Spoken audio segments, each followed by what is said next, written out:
Posibleng ipatawag din ng Independent Commission for Infrastructure si dating DPWH Secretary at ngayong Senator Mark Villar kaugnay po sa investigasyon sa mga anomalya umanong flood control projects. Iniimbestigahan na rin ng DOJ si Senator Villar, pati ang kapatid na si Senator Camille at dating Senadora Cynthia Villar.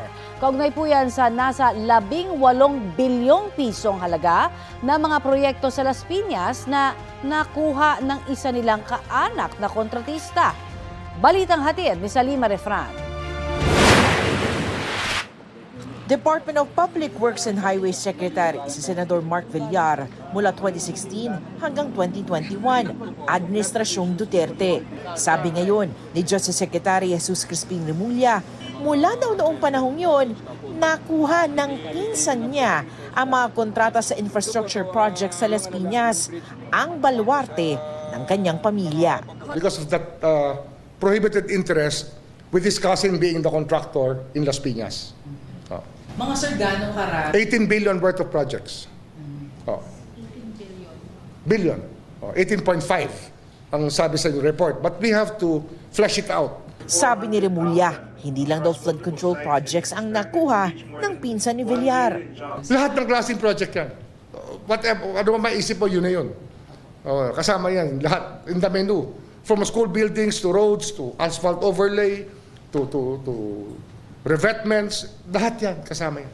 Dahil dito, iniimbestigahan siya ngayon ng Department of Justice. And also as senator, ano yan kasama yan sa relationship na hindi dapat nangyayari. Di ba? When you vote for a budget, kasama ka na ron. When you participate in the budgeting process, kasama ka na ron. Iniimbestigahan rin ng kapatid ni Villar na si Senador at dating Las Piñas Representative Camille Villar, pati na ang inang si dating Senador Cynthia Villar. They're related interest. Isa lang sila interest nila. Isang relationship lang yan. Diba? Isang family lang yan. From Cynthia to the contractor is third degree.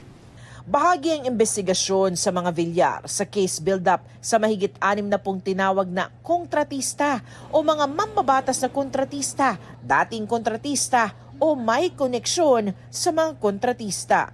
Everybody knows about it in Congress that many of their colleagues are contractors also. And that this is a prohibited activity. It's not known, I don't know if it's known to them or it's just the impunity of it all, that people don't care anymore if it's against the law because no one's going to run after them, they think. But it's something that we have to address, and we will do it. Sinusubukan ng GMA Integrated News na makuha ang panig ng mga Villar. Inulat rin ni Remulla na aabot na sa 200 ang mga personalidad na sangkot sa mga maanumalyang flood control projects. Una raw paharapin sa mga reklamo ang mga malilinaw na paglabag sa batas tulad ng ghost projects. Salima Refran, nagbabalita para sa GMA Integrated News.